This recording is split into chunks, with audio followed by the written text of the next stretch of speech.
नमस्कार, viral vote के एक नए एपिसोड के साथ मैं हूं गौरव कुमार पांडे और चर्चा का आगाज जल्दी जल्दी कर लेते हैं क्योंकि बहुत कुछ अपडेट आ रहा है। अपडेट किस मामले में कि कभी पता चलता है 20 करोड़ है, फिर 30 करोड़, फिर 33 करोड़ हो जाता है। आप लोग समझ गए होंगे, हम लोग झारखंड लिए चल रहे हैं आपको। और चर्चा में हमारे साथ मनीष मासूम जी, वरिष्ठ पत्रकार, हमारे सहयोगी मौजूद है। मनीष जी, बहुत स्वागत है। Thank you sir. ऐसा मतलब ऐसा विजुअल किसी का दिखाइए पहले, पीएस बन पैसों जाना। का विजुअल। अच्छा, पहले चलिए, आप कह रहे हैं पैसा देखने के लिए, मतलब चलिए देख लीजिए, पहले पैसा देख लीजिए।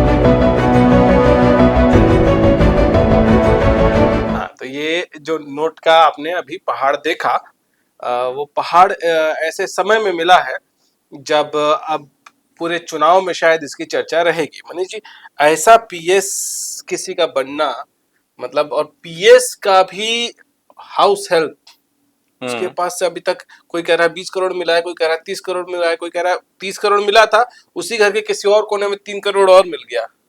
तो सोचिए कितनी बड़ी सजा है। ऐसे नेता का पीएस बनना और पीएस का फिर डोमेस्टिक हेल्प बनना, कितनी बड़ी सजा है। किसी जमाने में होता होगा जब मजे होते होंगे और आराम से पैसे इधर उधर निकल जाते होंगे, लेकिन अब तो मामला उल्टा पड़ गया है। और थोड़ा समय पहले लिए चलते हैं आप। आलमगीर आलम साहब के हाँ हाँ, पीएस ये ग्रामीण विकास मंत्री हैं, संसदीय कार्य मंत्री हैं झारखंड सरकार में। और इनके बारे में एक और दिलचस्प तथ्य है कि ये झारखंड विधानसभा के अध्यक्ष भी रहे हैं। अच्छा। सन 2000 से विधायक बनने चालू हुए, उसके बाद से ये कई दफे विधायक बन चुके हैं। बीच में एक दफे ये झारखंड मुक्ति मोर्चा से भी चुनाव लड़े, तब भी विधायक बने थे और बड़े रसूखदार मंत्री बताए जाते हैं। इस बार जब हेमंत सोरेन अरेस्ट हुए, उसके बाद चर्चा थी कि इन्हें डिप्टी सीएम बनाया जाएगा, लेकिन वैसा हुआ नहीं। कांग्रेस की अंदरूनी खींचतान के चलते। लेकिन जो भी है, ताकतवर मंत्री हैं, कांग्रेस के नेता हैं। हाँ जी, कांग्रेस के नेता हैं। और इस पे सबसे बड़ा जो कार्ड फेंका है वो प्रधानमंत्री नरेंद्र मोदी ने ओडिशा में आज। हाँ, झारखंड और ओडिशा बगल के राज्य हैं, पड़ोसी राज्य हैं। नवरंगपुर में रैली कर रहे थे और जो सबसे पहली बात मेरे दिमाग में आई उनके संबोधन में, वो ये थी कि अब तो लोग कहेंगे घर जाके देखो टीवी, इतने पैसे पकड़े गए और नोटों का पहाड़ पकड़ा लोग गया है फिर मुझे पड़ोस गाली में। देंगे, लेकिन मेरा काम है, मैं तो जो काम है वो करूंगा। लेकिन इसके साथ जो उन्होंने एक अटैचमेंट दिया है स्टेटमेंट में, वो ये है कि हमारे टाइम पे 1 रुपया का 1 रुपया जिसको पहुंचना चाहिए उसको पहुंचना चाहिए। 1 रुपया भी भेजूंगा तो खाने नहीं दूंगा। हाँ, तो इसका मतलब क्या हुआ? अब थोड़ा पहले जाइए। वो राजीव गांधी की तरफ इशारा कर रहे हैं। बिल्कुल। अब मैं, सोशल मीडिया का जमाना है, बहुत जल्दी लोग ट्रोल करने लग जाते हैं। मतलब पूरा आंकड़ा ना बताइए तो, लेकिन उसमें से कोई बड़ा हिस्सा 1 रुपए का कुछ बड़ा पैसा जो था, हाँ उन्होंने बताया था, अब 10 हो 15 हो, भाई लोग माफ करना, लेकिन ऐसा स्टेटमेंट आया था कि उसमें से इतना पैसा ही एंड जो लाभार्थी है, 1 रुपया भेजते हैं तो अंत तक पहुंचता पहुंचता 10 पैसा पहुंचता है, 10 या 15 पैसा जो भी है, हाँ। मतलब उतना पहुंचता है, बाकी बीच में गायब हो जाता है। तो अब सोचिए, एक तीर से कई निशाने साध दिए हैं उन्होंने। कहा है कि देखो भाई, मैं, मेरा काम है और मैं ईमानदारी से करूंगा। कोई ईडी का रोए, कोई सीबीआई का रोए, कोई आईटी का रोए कि भाई इन लोग जबरदस्ती कार्रवाई कर रहे हैं, लेकिन कार्रवाई हो रही है तो देखो क्या मिल रहा है। मोदी माल पकड़ रहा है। ऐसा उन्होंने कहा। खैर, मौका मोदी के हिसाब से सही निकला। और कल ही वो झारखंड में भी रैली कर रहे थे और एक वहां पे जगह है लोहरदग्गा, और वहां पे जन्म हुआ था बड़े कारोबारी, बड़े नेता, राज्यसभा सांसद, जो कि अब नहीं है, धीरज साहू का। अरे बाप रे बाप, अब तक हिंदुस्तान में जो सबसे बड़ा कैश किसी रेड में किसी नेता के यहाँ पकड़ा गया है, वो पिछले साल दिसंबर में हुआ था। राज्यसभा सांसद कांग्रेस के थे, धीरज साहू साहब, उनके यहाँ हुआ नहीं, अब लेकिन उनको कंटिन्यू नहीं किया है कांग्रेस पार्टी ने। हाँ, वो तत्कालीन उस समय थे राज्यसभा सांसद, और ना ही लोकसभा के लिए टिकट दी गई है उन्हें। एक जगह वहां पे बौद्ध करके, उड़ीसा में, मध्य उड़ीसा में है, तो बौद्ध डिस्टिलरी करके उनकी कंपनी थी। और कहते हैं कि मतलब खानदानी काम है उनका शराब बनाने का। हम्म, तो उनका तर्क ये था कि भाई जो इतने पैसे मिले हैं, शराब हर कोई ठेके पे जाके पेटीएम कैश में खरीदता है। पेटीएम और हाँ, डेबिट कार्ड देता नहीं है। कई लोगों का अनुभव भी होगा इस बारे में। तो क्या है कि वो जो कैश वाले पैसे आए थे ना, वो इकट्ठा होके 351 करोड़ बन गए। अच्छा।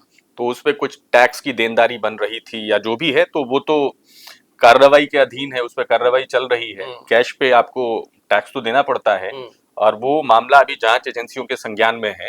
लेकिन 351 करोड़ रुपए मिलना कैश में, चाहे खानदान के कितने लोग भी शामिल हों, ये अपने शायद जहां तक मुझे याद है 3 दर्जन से ज्यादा मशीनें लगाई गई थी नोट गिनने के लिए। मतलब लगभग 40 मशीनें लगाई गई थी नोट गिनने के लिए सिर्फ। और वो भी शायद एक टाइम के बाद वो मशीनें भी फ्लॉप हो गई थी। तो उसमें फिर बाकी उनको थोड़ा आराम देके उन मशीनों को बताइए दोबारा। कितने पैसे होते होंगे, गिनते गिनते मतलब उंगलियां दुख जाती हैं।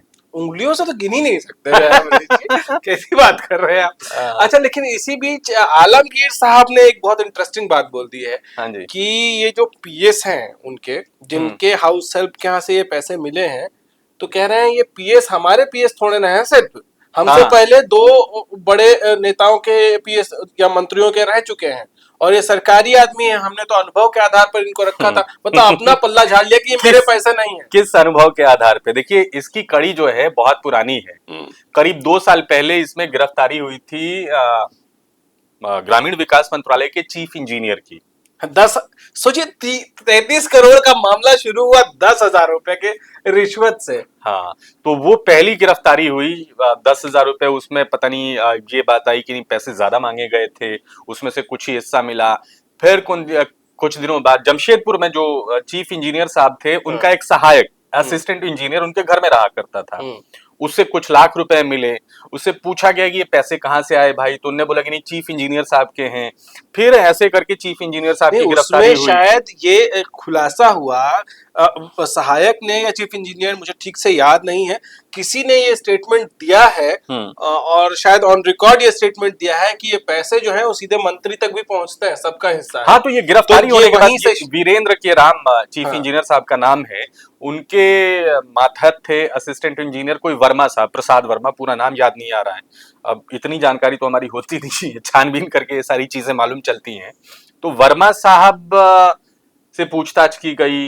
वर्मा साहब से फिर चीफ इंजीनियर साहब तक बात पहुंची, चीफ इंजीनियर साहब तक बात पहुंची, तो उन्होंने कबूला कि भाई ये तो पूरा सिस्टम का पैसा है ना। उनके अच्छा, लिए लेकिन थोड़ी है। मुझे एक चीज नहीं समझ में आया हम्म कि मतलब जब ये इंजीनियर साहब और उनके सहायक पकड़े गए, और जब ये बात, भाई ये बात मंत्री जी तक भी तो पहुंची रही होगी कि उनका नाम उछाला जा रहा है या उनका नाम लिया जा रहा है, तो फिर भी कैश में क्यों रखा हुआ था? कैश में कहाँ रखा हुआ था, ये सोचने वाली बात है ना। मंत्री जी ने खुद के पास थोड़ी रखा हुआ है। अभी भी तो मंत्री जी कह रहे हैं कि देखिए भाई इसमें कार्रवाई चल रही है। हाँ, मतलब हम नहीं कह रहे कि मंत्री जी का पैसा है। कार्रवाई पूरी होने दीजिए, हाँ। उसके बाद जो निकल के आएगा उसे देखा जाएगा। उन्होंने तो अपना पल्ला झाड़ा है ना। और अब जब पीएस। इतने पैसे आ गए हैं, हाँ। तो उसको कोई झुठला थोड़ी सकता है। नहीं। अब जैसे कड़ी दर कड़ी लोग पकड़ में आते गए, हाँ। अब कड़ियां छुपती थोड़ी हैं। अब तोड़ दीजिएगा तो भी उसके साइज को लेके आजकल तो बहुत सूक्ष्मदर्शी यंत्र बने हुए हैं, जोड़ के साइज के हिसाब से पता कर लिया जाएगा कि ये कड़ी टूटी कहां से है। और जब कड़ी जुड़ जाएगी सबूतों के आधार पे, तब कोई कुछ भी कहते रहे, क्या फर्क पड़ता है। और ये जो पीएस है मंत्री हम्म जी के, इनके किसी बिजनेस पार्टनर के यहाँ से भी कुछ पैसे शायद अभी उनके यहाँ तलाशी भी चल रही है। छापामारी हाँ, हुई है। 30+3 की जानकारी अभी आ रही है, हाँ। 33 करोड़ की। और इसमें भी मशीनें मंगवाई गई हैं गिनती के लिए। और जो अभी प्रारंभिक जांच में, शुरुआती जांच में चीजें निकल के आ रही हैं, उसमें बताया जा रहा है कि ये टेंडर के बदले रिश्वत लिया जाता था। ओ। ग्रामीण विकास मंत्रालय में बहुत सारे कार्य ऐसे होते हैं जिसमें ठेकेदारों को टेंडर दिया जाता है। तो वो टेंडर उन्हीं लोगों को मिलता था जो कि धन उपलब्ध करा सके। हम्म। तो कुल मिला के ये पूरी कहानी सामने है, और पूरी कहानी राजनीतिक बन गई है। क्राइम का मामला है, राजनीतिक कहानी हो गई है। चुनाव का समय है, देखिए क्या होता है। चलिए, चुनाव का समय है और पैसे जो हैं अब बरामद हो गए हैं, तो उनके छुट्टे भी होंगे, चिल्लर भी होंगे, और जो कहानियां हैं वो आगे बढ़ती रहेगी। लेकिन अगर मंत्री जी ये कह रहे हैं कि पैसा उनका नहीं है, तो नौकर भी सोच जिसका रहा भी है होगा। वो सामने आएगा। नहीं, नौकर भी सोच रहा होगा कि पकड़े जाने से पहले कह देते अगर कि ये पैसा उनका नहीं है, तो शायद उसका भला हो गया होता, और शायद 7 पुश्तें उसकी जो है वो दुआ देते हैं कमाल की पता बात तो नहीं। ये है कि भाई उसको सैलरी कितनी मिलती थी उस नौकर को, और वो भी कैश में इतनी सैलरी मिलती थी कि 33 करोड़ रुपए उसको हो गए, और पूरा कैश में सजा के रखा हुआ है। क्योंकि लॉजिक तो ये भी दिया जा सकता है ना कि हम जो हमारे घरेलू सहायक हैं उनको कैश में पैसे देते हैं, बहुत से लोग देते हैं, बेचारा क्या वो टैक्स भरेगा, क्या दिखाएगा, उसको चीजें समझ में नहीं आती तो वो हैं। कितना देते हैं? यूपीआई करने पे उसके साथ हम्म। मतलब फ्रॉड ना हो जाए। तो ये बहुत सारी चीजें हैं, बचने के लिए तो कुछ कुछ कुछ भी तर्क दे हाँ, सकता जब है वो ना। कह ही रहे हैं कि पीएस के लेकिन पास जो पैसा वो फिर हमारा वही नहीं बात आएगी कि इतना कैश इतनी सैलरी कौन देता है भाई। है। और इतनी सैलरी देने के लिए आपके पास इतने पैसे कहाँ से आ रहे हैं, ये भी एक सवाल है। खैर, वही है, आखिर में मैं वही कहूंगा कि अगर ये ईडी का छापा पड़ने से पहले किसी ने उसको बोल दिया होता कि ये पैसे हमारे नहीं है, जिसके भी पैसे हैं, तो शायद उसका भला हो गया होता। फिलहाल इतना ही, इजाजत दीजिए, और नोट गिनने की कोशिश मत करिएगा, बहुत पैसे हैं, मशीन लगता है। नमस्कार।